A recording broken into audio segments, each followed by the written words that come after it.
diable aime la nuit, il aime le sommeil. Il aime qu'un homme de Dieu perde son réveil, perde sa sensibilité spirituelle pour lui voler le message, lui voler l'onction, lui voler la mission, lui voler son appel.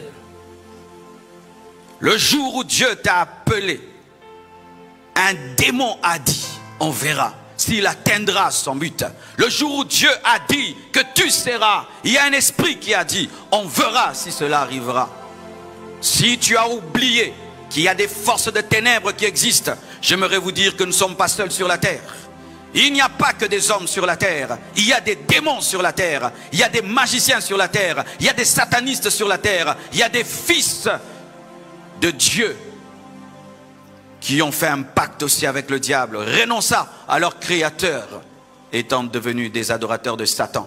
De la même manière que tu travailles à gagner des âmes, il y a des hommes qui travaillent à amener les gens en enfer. Homme de Dieu, lorsque tu perds le réveil, tu oublieras ça. Tu vas croire qu'il n'y a que toi. Il y a ton église, tes bons cultes que tu fais. Il n'y a pas que ça.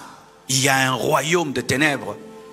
Et Pierre, sachant que le diable est dépouillé, n'a pas dit, ne vous occupez pas du diable, il était dépouillé. Malgré que le diable est vaincu, malgré que le diable est dépouillé, Pierre reconnaît qu'il a toujours la capacité de dévorer, la capacité de rôder.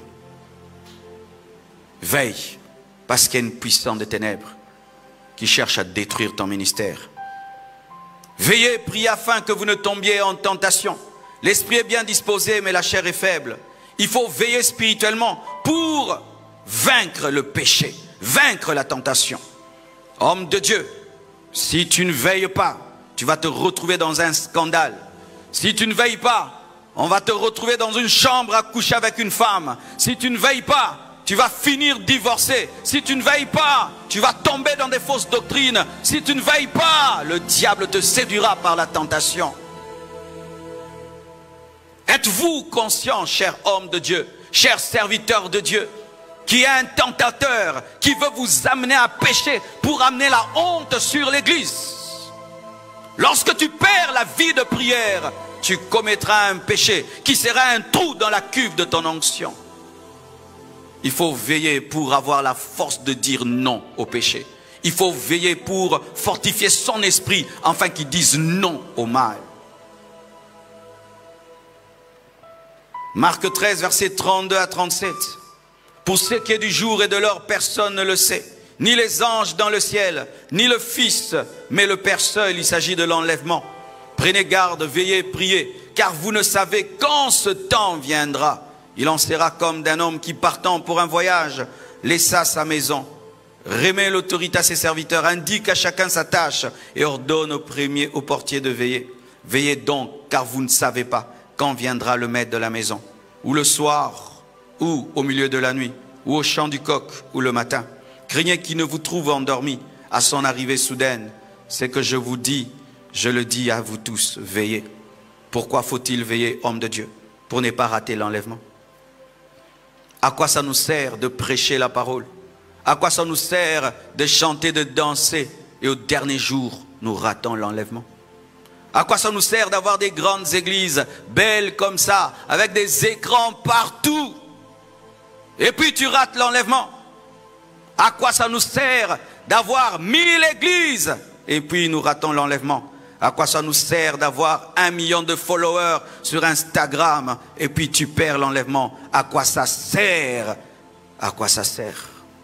Il est possible de servir le maître, mais de rater son retour si tu ne veilles pas.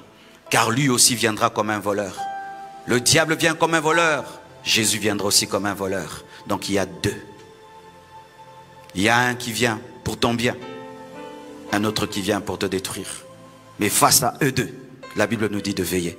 Veiller contre le lion qui rôde, veiller aussi par rapport au maître qui revient. Donc le serviteur de Dieu doit toujours veiller. Veiller face au mal, veiller aussi pour recevoir Jésus.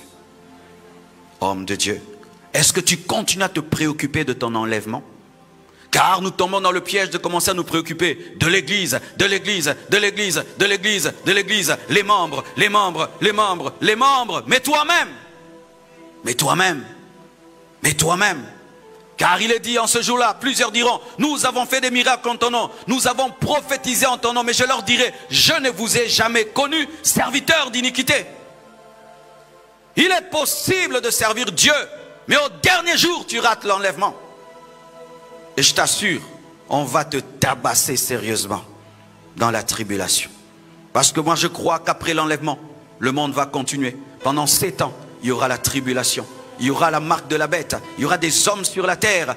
Et les serviteurs de Dieu qui rateront l'enlèvement seront sérieusement tabassés par tout ce qu'ils dérangeaient.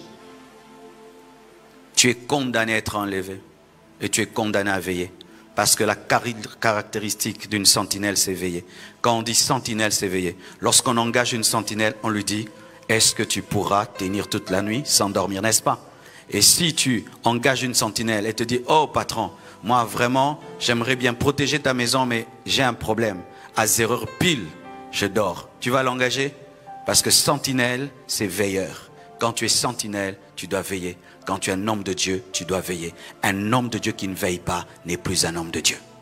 Je répète, hein, un homme de Dieu qui ne veille pas n'est plus un homme de Dieu. Comme une sentinelle qui dort n'est plus une sentinelle, c'est une étiquette. Un homme de Dieu qui ne veille pas est une étiquette. Souvent, lorsqu'on parle ainsi, certains diront, ben moi, je veille. Moi, je veille, je suis un bon serviteur de Dieu. C'est pourquoi je vais vous parler des caractéristiques d'une sentinelle qui veille, d'une sentinelle endormie. Voici la première chose qui révèle que tu dors. C'est lorsque tu n'arrives plus à veiller physiquement dans la prière. Homme de Dieu, quelle est la dernière fois que tu as prié toute une nuit? Homme de Dieu, quelle est la dernière fois que tu as prié tout seul, pas avec l'église, seul avec Dieu, comme ton maître Jésus qui priait toute la nuit, seul? Quelle est la dernière fois? Mais tu peux passer toute une nuit en train de suivre une série. Toute une nuit en train de causer avec ta femme. Toute une nuit dans la fête. Toute une nuit en train d'avoir des soucis sur ton lit. Où tu es sur ton lit, mais tu ne dors pas. Tu réfléchis jusqu'au matin. Des veillées de soucis, des veillées de football, des veillées de films, des veillées de causerie, mais des veillées de prière. Quelle est la dernière fois que tu as tenu? Est-ce que ton corps est capable de se discipliner toute une nuit en prière, homme de Dieu, sans tes intercesseurs? Sans tes intercesseurs, est-ce que tu peux?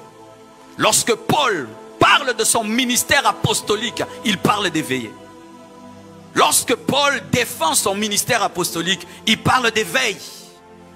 C'est une particularité d'un homme de Dieu. Pourquoi? Parce que certaines batailles, pour les vaincre, c'est la nuit. Jésus priait toute la nuit et le matin, il chassait les démons. Il ouvrait les yeux des aveugles. Tel il est, tel nous sommes. Et ne dites pas, homme de Dieu, que vous n'avez pas le temps. Car quand Dieu t'appelle, tu dois lui donner le temps. Les fidèles peuvent dire ainsi, pas toi. Un fidèle ne peut pas dire, pasteur, j'arrive pas à dormir, je n'arrive pas à veiller. Et le pasteur dit aussi, moi aussi mon fils, je n'arrive pas.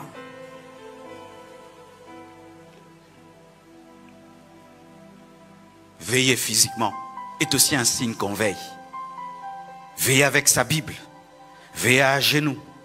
Tu pries à genoux. Et puis tu as sommeil, tu te lèves. Et tu continues à prier. Et puis tu marches, tu t'assieds.